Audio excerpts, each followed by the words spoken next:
We are reading the Bible every day until I finish it. This is day 40 of us reading. Right now we're in Matthew chapter 12. I'm going to be starting at verse 15 today.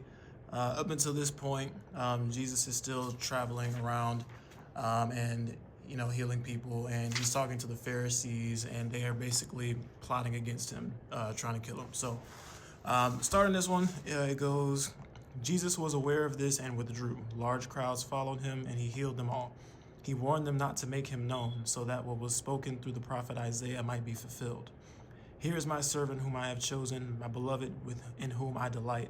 I will put my spirit on him, and he will proclaim justice to the nations. He will not argue or shout, and no one will hear his voice in the streets.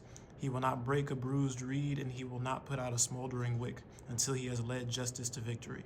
The nations will put their hope in his name. So again, Jesus just got done talking to the Pharisees, and the Pharisees are basically plotting on him, trying to get rid of him. And Jesus is already aware of this, and so he basically just removes himself and he continues on his journey.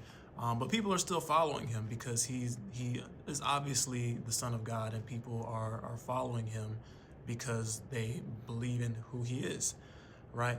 And so Jesus is basically taking the approach of, like, he's not trying to make a scene. He's not trying to argue with people and shout.